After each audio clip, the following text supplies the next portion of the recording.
after doing more soul searching, it wasn't something that came overnight like, oh, I should have been a doctor. And I had a list of a few things that I could consider, but then I got sick and I didn't even know what MS was. I was at, very reputable institution and everyone was really smart, brilliant people. But the young resident who was taking care of me was just so stoic and had no compassion. I was like, ugh, I could do better than that. There's a cute little saying that there's a pill for every ill. We're taught to figure out a diagnosis and then assign a medication to that diagnosis. Most of the teachers in the IFM, Institute for Functional Medicine, are physicians, and they practice an integrative approach. I recommend visualizing exactly what it is you want. Be very clear and very specific about it. That person came in and said, oh, I want to give you a hug. When someone has changed your life, you just want to hug them. Yeah. And so it's little nuggets like that that just make me feel like this is what I'm supposed to do. I'm on the right track. So you're working as a financial analyst, and in our pre-show notes, you were talking about, there was like one evening where there was like deadlines and everybody was running around and trying to submit everything on time, and they were acting like it was like a life or death situation, and you were just like, it's not that serious, basically. So is that kind of like a pivotal moment in such you realize like this is not really fulfilling? It was. Everyone was just so serious, and I realized I'm not on the same page with everyone else here. And it wasn't really my intention to do finance long term, but that's where the opportunities to speak Japanese were. So then I was in a highly technical company in the semiconductor industry. And so my options were to try to transition into marketing in a different company, which would mean I'd have to go into finance again and then work my way into a product-based marketing company because I didn't have the technical expertise to do marketing in the semiconductor industry. Or just stay in finance. And so I didn't like either one of those options. What about sales? Sales, I didn't feel like I was a salesperson. Okay. I know differently now, but at the time I felt like, that's not even on my, well, you know what? I did consider that briefly, but I felt like I wasn't a good fit. Got it. So after doing more soul searching, it wasn't something that came overnight like, oh, I should have been a doctor. But, I did all the tests again, Myers-Briggs and all of those. And I had a list of a few things that I could consider, but then I got sick and ended up in the ER. It was something minor, but the person, I was at, very reputable institution and everyone was really smart, brilliant people. But the young resident who was taking care of me was just so stoic and had no compassion. I was scared and I didn't feel good. And, there was just very little human rapport.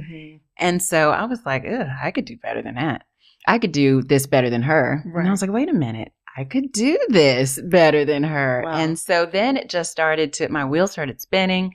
I started doing research online, and then just things started picking up quickly. So I knew I was on the right path. Got it. Just got little nods that let me know I was going in the right direction. Started to align, and it was like, okay, exactly. I'm on the right path. Exactly. Okay. There's something to this. Now, you mentioned going to the ER. So I know was it something with that blurred your vision when you were studying in Japan like 10 years ago? And then 10 years later, you went back to the ER for something similar and they couldn't tell you what was going on? That wasn't actually related, but I did end up with blurred vision when I was studying abroad as a junior, and came back to the United States. And then 10 years later, it happened when I was visiting in the Virgin Islands. And it wasn't blurred vision. It was like a curtain was falling over my eye. It just started getting black. These were the early days of the internet, and I was studying abroad and, sending long emails to my friends. So I thought I just need to lay off of, computer. Yeah. But it kept getting worse even when I stopped using the computer. And so I had to go to the hospital in Japan, and then, they were saying a lot of things that I didn't understand. My Japanese wasn't that good. And so when I came back to the United States, they did an MRI. And they basically said, we'll give you steroids. If your vision comes back, then don't worry about it. And it did. So, I was 20. I didn't think about it again. I just went on about my life. And then when I was 30, the same thing happened. And that's when they said, this is MS.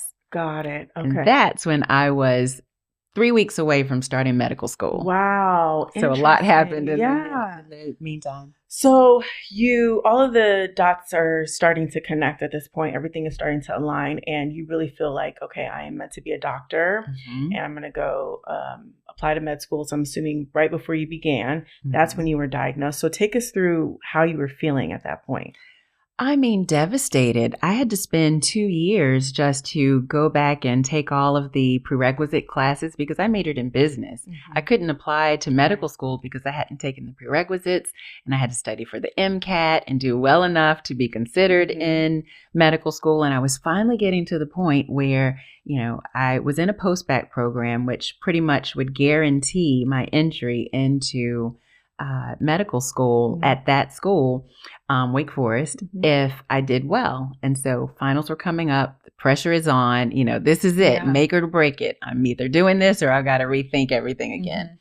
And then boom, started losing my vision. And I had no idea that MS was even a consideration. I didn't even know what MS was. Right. And for those of you who aren't familiar with MS, can you describe what that is? Absolutely. It is a neurological disorder where you have what's called demyelination of your nerves. So basically the material that makes things move quickly, signals go fast from one point to the other, was eroding. And so that can cause you to have difficulty speaking, difficulty thinking clearly, difficulty with motor skills, especially fine motor skills, or some people even end up wheelchair bound or losing control of their bowel and bladder function. So, I mean, this was devastating. How can this happen? Absolutely. I'm on the path I'm supposed to be on. Right. I got all these signs from the universe, God, that this is what I'm supposed to do. Why me? Right. So I went through a little self-pity for about a week, and then something clicked, and I was like, wait a minute. I can see today. I can walk today. I have no pain. I'm 100%. So how do I figure out how to keep that? Right. And so then I had a mission in medical school. I want to find out what a holistic lifestyle will help, how lifestyle can support me keeping the health that I have. And so I didn't know about functional medicine immediately, but towards in my last year of medical school, I was able to shadow a doctor who had cancer and left the university and found functional medicine on his own and healed himself through an integrative / functional approach and was just thriving. So I spent a month with him, but after the first week, I said, this is it. Wow. This is what I'm supposed to do. Wow. So it's like initially hearing devastating news like that. Did you ever consider maybe I'm not meant to go to medical school or was it just kind of like, let me process this for a week but at the end, like you said, I'm still going to do this? That's a good question. I never thought that I wasn't supposed to go to medical school. That never crossed my mind. I think what crossed my mind was, this could be harder than I thought. And this was supposed to be easy because I prayed about it and I was like, God, if this is what you want me to do, make it easy. And, set the path out before me. And so when I hit this major roadblock, I was like, what the heck? Right. Why is a lot of us, we hit these major roadblocks, and this is, a diagnosis of MS, is devastating. And, a lot of people are just allowing that to just stop them in their tracks. Right. And maybe kind of take this as a sign that maybe this is something that they're not supposed to do. So the fact that you felt so connected to this, but also developed a new mission for medical school. Do you think that you would have been interested in functional medicine had you not had this diagnosis? No, I wouldn't have. And interestingly, I had a friend of the family who's very intuitive, spiritually connected, I guess, who said, you are going to do holistic medicine. And she opened a magazine and she showed me a picture of someone that was doing this in 2000. Like, who was doing this then? Wow. And I was like, okay, you're weird. Wow. Wow. But, later I realized, wait a minute, she told me this was going to happen years after I was into it. And looking back, right? Because like when during the process, you're like, you don't remember those things. And then sometimes you have these aha moments like, wait a minute, like she said I was going to do this. Like it all kind of makes sense when you're actually on your journey, right? And speaking of childhood friends, though, you said not some of them, you know, were proud of you, but then also some of them thought that this was just like a pipe dream. So how did that affect you, if at all? You know, I used that as kind of fuel to my fire. I was like, I'm going to show them. They think I can't do it. They're laughing at me. I'll show them. And so even when I hit the roadblocks, I had that fortifying drive to prove that I could do it. Right. And because nobody can, I mean, no external judgment can veer you off of your path. Like if you know you're supposed to be doing something, no matter what roadblocks, you know, take place, you got to continue to prosper. I love that. So I was reading your bio on your website, and it said that through the guidance of a mentor and natural healing melodies, you were able to overcome your symptoms and then push through medical school. Yeah. So did you try a conventional medicine approach to MS? And what prompted you to kind of move more towards the holistic realm? I did. So I still do. So I take what's called an integrative approach, where you're integrating some things from conventional medicine and holistic treatments as well. So initially I did the medication that my doctor told me to do. And he also said, and you know, this was part of my path as a career changer, because I was in my 30s, starting medical school. I needed to start a family. Like I was like, if it's going to happen, it has to happen now. I have to figure out how to make this work. But he also told me, my initial doctor, that while women are pregnant, MS tends to go into remission. So it gets a lot better. However, it can get a lot worse right after pregnancy. So I was able to come off medication. I got pregnant. And when it was time to come back on the medication, he found one that supposedly would be the best thing since sliced bread, basically. And so I took that for a couple of years and then wanted to have my second child. So when I got pregnant, I went off of the medication. And then I was kind of slow to get back to it. I was kind of on again, off again. But when I started residency, I was required to keep up with the medication. And so since then, I've been taking it. Got it. And I'm glad that you mentioned like the integrative approach, because I feel like there's this misconception of like, okay, if you're in alternative medicine, like you're over here. And if you're in conventional medicine, you're kind of over here and it's a separate entity. Yeah. And so if someone is on a conventional a method or approach, then they feel like maybe holistic is not, you know, something that they would be interested in, or something that they can integrate with, right? Or I have clients who are health coaches and consultants, and their competition may be like a pharmaceutical drug or conventional medicine physician. And, you know, the idea is that it's integrative. Like functional medicine, I feel is inclusive of the entire body, mind, and soul, right? Absolutely. And, you know, there's not just one right way to really take care of someone, because we all are so unique. So I hope that we do a better job of just kind of integrating both spaces and doing what's best for the person, not for the industry, right? Right. Perfect. Okay. So after you finished residency, I saw that you started working in urgent care. So tell me what that experience was like. Urgent care was my path to make some money and to do my Institute for Functional Medicine courses. Okay. So my mission at that point was to get certified in functional medicine. Okay. I knew that it worked for me.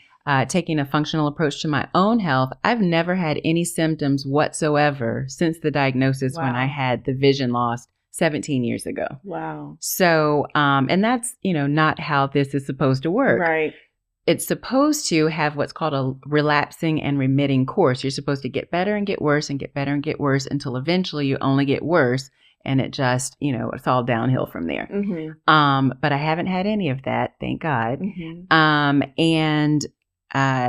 You know, basically the functional approach is living right 80% of the time. No one is 100%, you know, that's unrealistic, but 80-20 rule, moving and getting some rest and eating well and all of those things that kind of help create health have helped keep me on track. And supplements and, specialty testing to gain additional insight. That's what this approach is all about. I love that. And so when you were pursuing your so do you have to be certified in functional medicine to open up a functional medicine practice? You do not. Okay. I wanted to get certification because I felt like it certainly gives you more credibility, and IFM is kind of the gold standard for functional medicine training. And I wanted that because, I didn't want to come into this space and people feel like, oh, she's just a quack. Doesn't know what she's talking about. Yeah. So I wanted to have that kind of education behind me.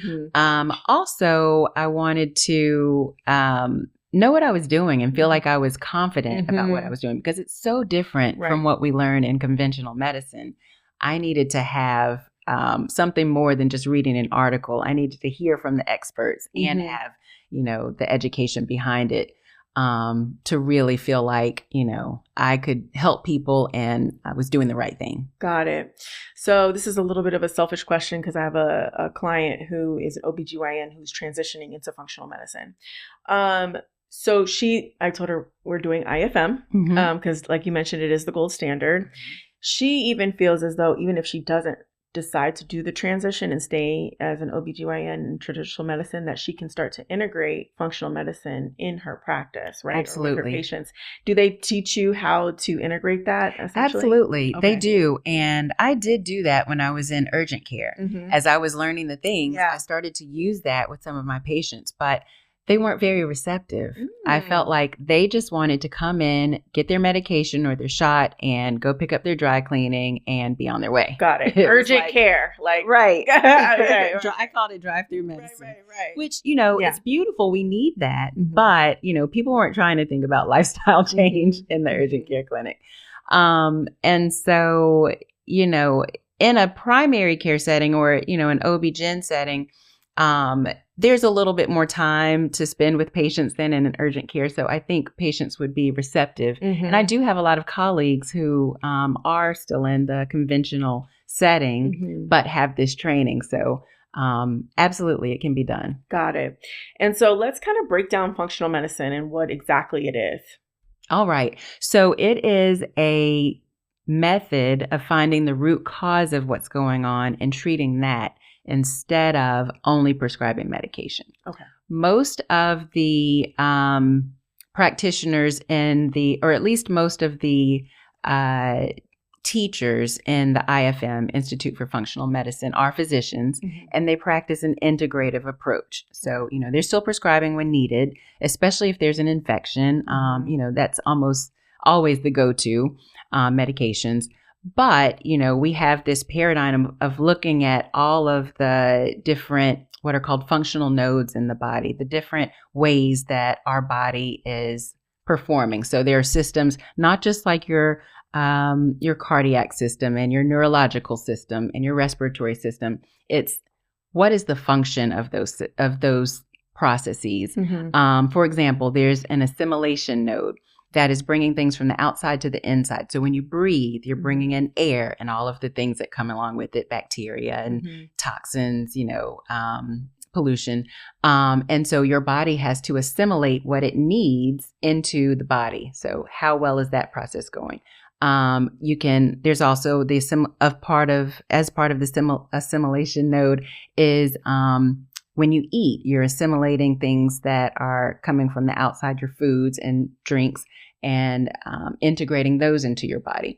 So if you're having issues with both respiratory and gut function, that could be an assimilation problem, bringing things from the outside in. And so it's, looking at the way the body functions and figuring out where those functional breakdowns are going on, and then using that as a guide for where we need to dig in further.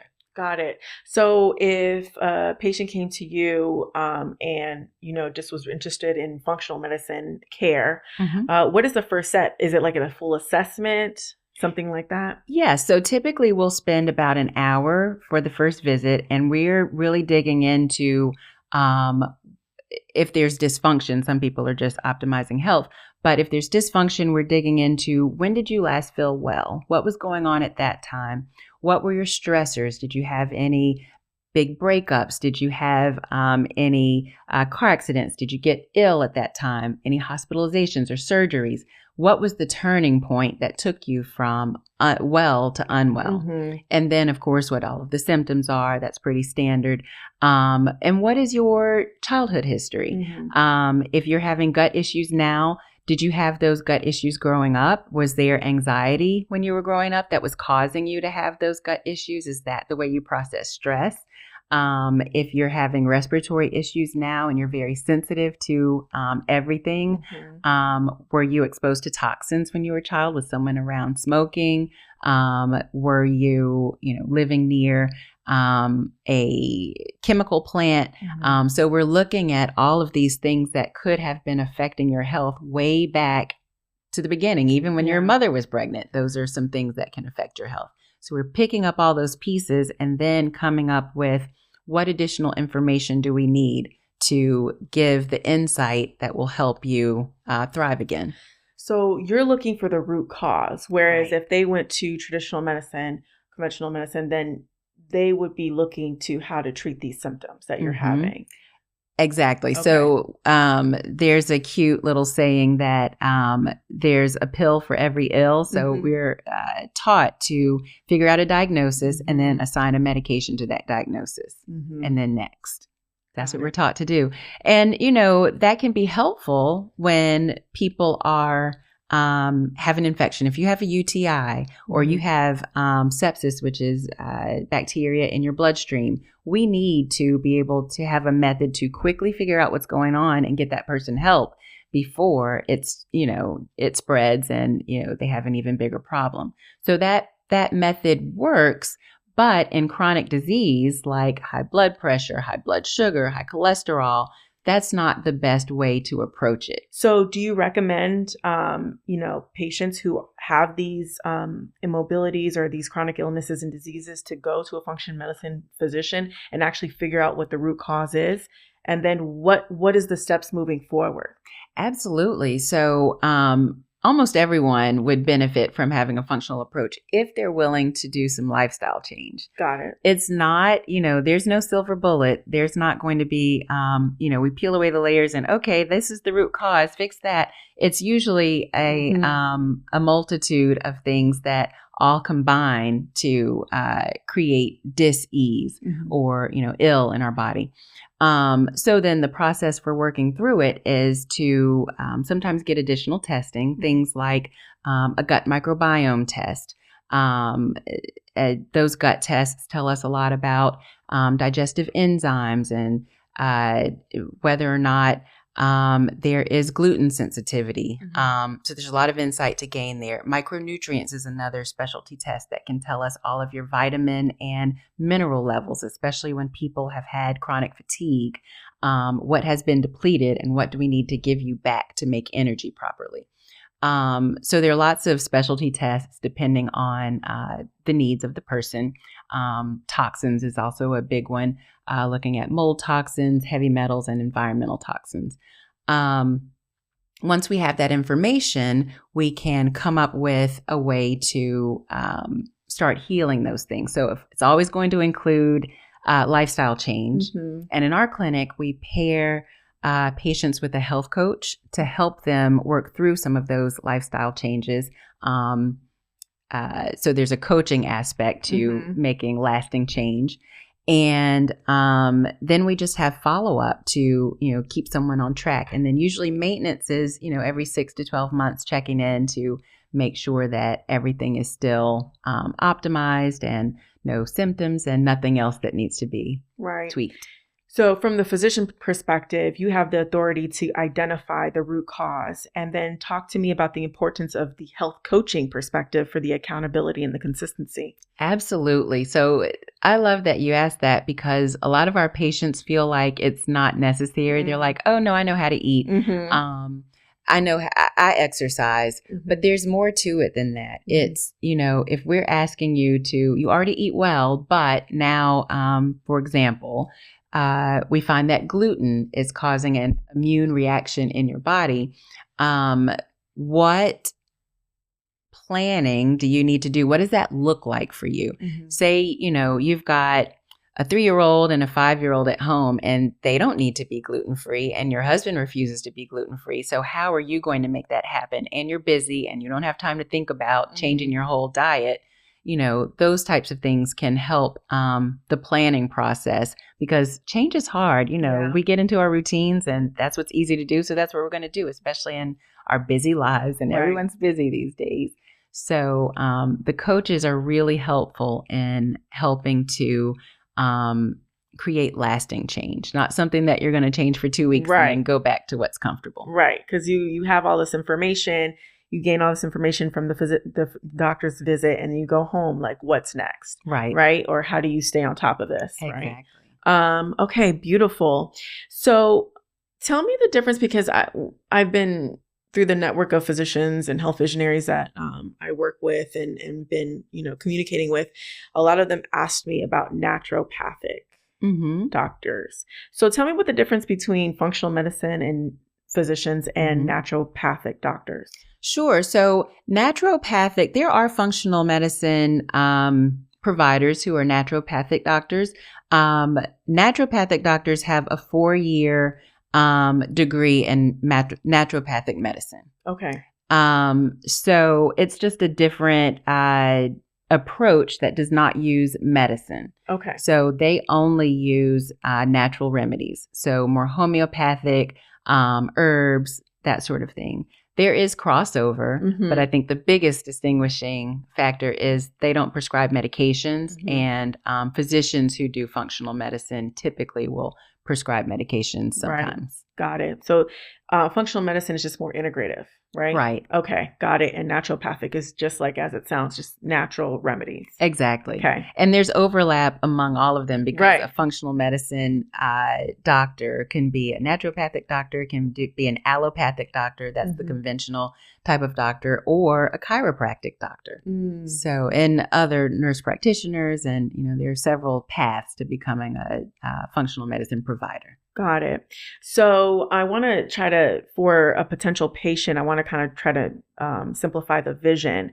So they're looking for, because when we say holistic, like that can mean so many different things, right? And so I guess it depends on what your intention is, right? Do you have a chronic illness? Do you have something that you're concerned about? Are you just focused on a better quality of life and things of that nature? Are you interested in only natural remedies and want to learn more about that? So, where do they start? Because it feels like it's like conventional medicine, and then we have like an integrative approach for functional medicine, and then we have like the naturopathic approach, which is kind of just pure healing remedies. So, I guess how can someone assess on which provider they should begin with first? That's a great question. And because there's a lot of overlap, I think the patient needs to decide what it is they're looking for. If you're looking for someone who will never talk to you about medications, then you want a naturopath. And, there are some people who do not trust medications. They do not want that in their body. And, that is fair enough. So you want to go with the naturopath. If you want someone who will prescribe medications when needed, or look at helping you wean off of your medications, you probably want a physician or a nurse practitioner. And if you want someone who can do functional medicine and do your chiropractic adjustments, for example, if you have, chronic back pain from misalignment, it really just depends on what else you want in your functional medicine provider. Got it. Okay. I kind of see the progression and where you can begin. So thank you for sharing that. So let's talk through your decision to fully move into functional medicine, right? So you had a couple of options, right? You could have joined a group, you could have started your own practice, but you actually took over an established practice, right? So tell me what the decision process was there. That fell in my lap. Did it? So okay. When I was going to my very last set of lectures to get certified in functional medicine, These are typically set up as a long weekend where you do 2 courses, and it happens once a quarter. And then when you finish all of the required ones, you sit for the exams for certification. So I was in my last set of lectures, and I went to talk to a lady who has a job board for functional medicine. And we had been in touch back and forth because I was getting to the end of the process and starting to look for job opportunities. And so I got in line and said, "Hi, I'm Miiko. We just talked recently." And she said, "Oh, I'm so glad you came to meet me. Did you see the post that I made yesterday for the lady in Houston who's selling her practice?" What? I said, "No, tell me all about it." Yeah. So she told me. I called the lady right then. Yeah. And we set up a meeting for when I got back from Arizona, was where the conference was. And I started looking at her practice. This was the end of 2019, like October 2019. And we got more and more serious as, I spent time there and got to know her practice. And we, started looking at all of the different considerations that needed to be considered, finances and, what the cost would be and how to value what the practice was worth and all of those things. And we finally got to the place where we were ready to move forward, and I needed to go get funding. And it was the week the pandemic hit. Oh my God. Wow. Another roadblock. Another roadblock. So, when I went to talk to the big banks, they all shut down in the same week. We're only doing PPP loans. We're not doing anything else. Come talk to us when all of this pandemic stuff ends. Wow. We didn't know in the beginning that it was going to be years. So towards the end of 2020, the doctor who was selling her practice put me in touch with her bank, which was a more regional bank. They weren't as inundated with these PPP loans. And they said yes right away. Wow. Okay. So we were off to the races. So what do you think it was about you that she trusted with her brand? Because did she trust you with her patient base as well? Yes. Okay. That was a big thing. She had been looking for over a year, quite a while, but she wanted someone who had compassion, that she knew cared. And she wanted to be able to leave her patients in the hands of someone that she felt like cared. And she felt like right away, she felt that I cared. And so she said that it was a cherry on top that I had some business background, because she felt like I wouldn't struggle in business. Right. But she said the main thing is you care. Wow. So look at all the connection. Like, you started in business as a financial analyst, and then physician, and then into functional medicine. And it's like all of the dots like continue to connect and connect. That's so amazing. Thank you. So, anybody out there, your path is already laid out for you. You just have to follow it. Yes. Right? That is amazing. Okay. So I have here in your practice that you offer an array of different services. So you have functional medicine, you have bioidentical hormone therapy, holistic medicine, preventative medicine and healthy aging, acupuncture and traditional Chinese medicine, health coaching, child and youth wellness, alternative pain management, men's health, and sexual and urinary health. So I'm assuming because it's more of an integrative approach, do you kind of, following the assessment, do you kind of just refer out to all of the services, and is most of it just kind of housed in-house? Yes. So we're looking at what it is that person is coming in to address. And, as a family medicine physician, it's normal to me to have all of these different areas. We're trained to treat babies. We treat pregnant women. We do women's health. We kind of do it all. And then we refer if something is more than, the scope of primary care, which, if there's something really serious going on, then we need a specialist. So it's kind of that same sort of approach. So it doesn't feel like it's, just all over the place, because we're trained to see children. So we see children 2 months and older. And that's really helpful for, little kids that have tummy troubles and eczema and difficulty concentrating, or ADD, ADHD. So, we treat the kids, we help get hormones in balance, and all of this is in the purview of functional medicine. Mm-hmm. With acupuncture, we have an acupuncturist who works with us, a doctor of acupuncture and oriental medicine. And he is the son of the previous owner. He decided to stay on. So we refer in-house, and he's there 3 days a week. So he'll see our acupuncture patients. That's beautiful. So coming from a position in urgent care, were you a leader? Were you a director or a leader in the urgent care, setting? Because how did you transition to kind of managing all of your different colleagues and employees? Great question. I was not any sort of director. There were 2 physicians. We started that urgent care location. And of course, there's a leadership aspect while I'm the physician on staff, because I'm kind of leading our small crew. But I didn't have real leadership. I thought I did. Yeah. And I majored in business. Right.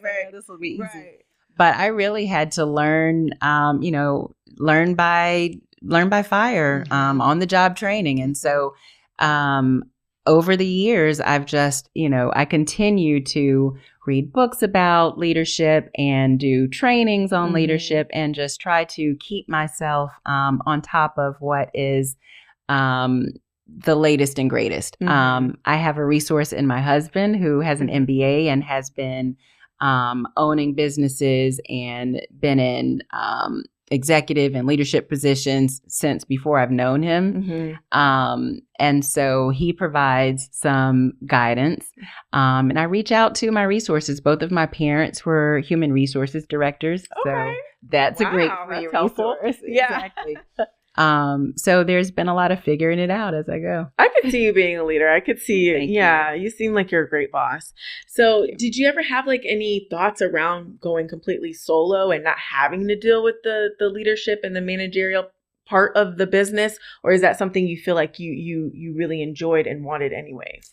I always wanted to be, have my own business ever since I was a little girl. Whatever I did, I wanted to have my own business doing it. So I also knew that in functional medicine, I wanted to have my own clinic one day, but I wasn't planning to do it until my kids were older. I was like, I like the lifestyle of urgent care. I get to, spend time with them and go to all of the, recitals and games and all of that. But when something falls in your lap and, it's exactly what you were looking for, you don't say no. And it's been a blessing for my kids to grow up seeing me as an entrepreneur, because it's developed an entrepreneurial bug in them. So I love to see that inspiration that they've taken on. I love that. And so earlier, like I was mentioning, we interviewed a DPC physician, which is a membership model, right? So functional medicine is cash pay. Is it membership or just out of pocket? What does that process look like? It really depends on how you set it up. There are functional medicine doctors that set up their practices as a DPC practice. Okay. And DPC practices that have a functional bend. Okay. And there's some that are completely conventional. So it's really up to the person and how they want to approach it. We do have memberships as well, but we're just not exclusively membership model. Got it. So, but you don't take any insurance at all? We don't. We help patients navigate how to kind of get some coverage from their insurance company, but we don't process it ourselves. Got it. And so, a lot of physicians may have this question on, the lifestyle that you had in regards to salary as a urgent care physician and then transitioning into an alternative space. So is it comparable? Is it a little bit, of a risk? Like what would you say to someone considering to transition and also leave that salary behind? For me, it has been comparable, but I think the reason it has been is because I was able to step into an established practice with a patient base that got to know me before the transition occurred. And so, I walked in with a few hundred patients. Wow. Congratulations. Thank you. That certainly makes a difference. Yeah, it's good work if you can get it. Yeah, that definitely makes a difference. So how many patients are you seeing per day? On average, about 5 or 6. Okay. Wow. We spend a lot of time with And our patients. how many did you see in urgent care? Right after I left, that clinic got very busy with the pandemic.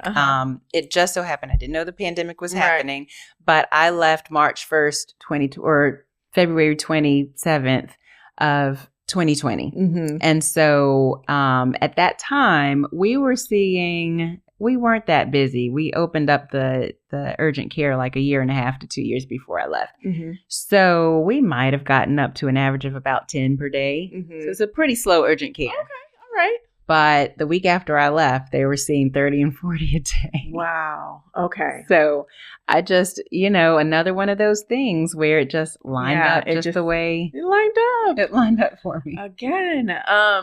So I know that you are a mom. You had your children during medical school. You were very intentional about that. But who are you outside of being a physician and outside of being a mother? Mm-hmm. I'm a girl's girl. I love hanging out with my girlfriends when I get a chance to. I love to travel. And when I travel, I love to be able to shop in artisan markets and just find unique things. I like to explore. You probably got a sense from that with me mapping out the different Starbucks. For sure. Finding them. I love being at home and making, home comfortable and hanging out with my kids and getting into what they're interested in. But I like to keep my own interests too, because they're now in 10th grade and 6th grade. So at some point they're going to be off to college and then I'll be back to my hobbies. I love practicing my Japanese. And I used to be a piano player, but I need to get back into that. So do you have like a patient story, just an example of a day where you realize like, wow, like I can't believe I get to do this. And like, this is the impact that I'm making in my life. And wow, like I made the right decision and I'm so grateful to be here.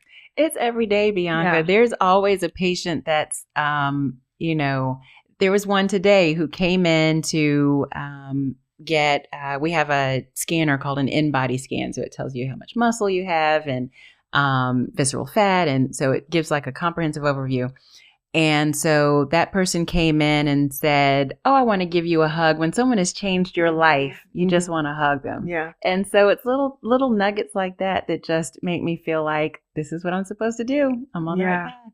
I feel like functional medicine like saved your life literally. Absolutely. It did. Wow. In multiple ways. Wow. In multiple ways. Well, congratulations on making your transition from career to calling. Thank you so much. Proud of you. That's very big deal. And I'm so grateful that you listened to your intuition, God, universe, and really just accepted it. Yeah. Because again, there's a lot of physicians that there's a new vision being revealed to them and they're not sure where to go. And hopefully, our conversation can help bring clarity to their path. What advice would you have for any physicians that were looking to transition from conventional medicine into functional medicine? Absolutely. I recommend visualizing exactly what it is you want. Be very clear and very specific about it. It's helpful to write it down. Just take some time to write very specifically, where do you want that vision to be? What does your ideal dream job look like? What do you see along the way to that ideal experience? What does it smell like? What does it feel like? What would you be feeling inside when you had that? And then visualize that. Put that into motion in the universe by closing your eyes and seeing that happen. Be as vivid as you can with color and smell and all of the senses. And that's what brings it to life. Yeah. I think there is magic in creating things in our mind, because there is power with putting that into motion, and then feel gratitude as if you already have it. As if you already have it, so that you can become the person. And I completely agree with you. So our number one principle at Recalibrated Vision is vision. So that's where we always start. Okay. And I know that when you're in a career that you don't necessarily enjoy, it's very hard to envision something else. But start with what you know. And what you know is you don't want to be here. Mm-hmm. Right? So start with what you can actually feel and connect with, even if you're not clear on exactly what the next steps look like, because it's going, like your path, it's going to naturally unfold for you as you continue to progress forward. Right? During the days of ahead. residency, when I was going into, a situation where I was so unhappy to have to go to that particular rotation every day, I would imagine that it was my whole clinic. And so that just reframed it for me. And it changes the whole way you interact with people all day and the way things move for you and opportunities that start opening up because your attitude opens up. You're not, angry and just mad at the world. You're kind of playing a game where, this is all mine and these people work for me. And, that's part of the visualization process too. Yeah. And it's really just taking ownership of your reality because you have these experiences where you are practicing visualization, whether it's during work or taking the time out to do it independently. And over time, as your life starts to develop and unfold, you won't even realize that you're in the vision. Like you have to take time. You're like, wait a minute. Like I'm in my, like, I have to take time right now and say like, I'm in my vision. This is exactly what I imagined. Yeah, this is exactly what I imagined. So it's like we take our power back when we do this and we don't put our destiny in other people's hands. Like we take it into our own. So yes, I love that recommendation. So doctor, tell me, where can we find you and how can we support you? Absolutely. We can be found online at kalemd.com. We also are on all of the social media channels, Instagram, Facebook, LinkedIn, as Kale Functional Medicine. Mm-hmm. I really, really appreciate your time today. Thank you so much. Thank you, Bianca. Of course. It was a joy. Yes, definitely.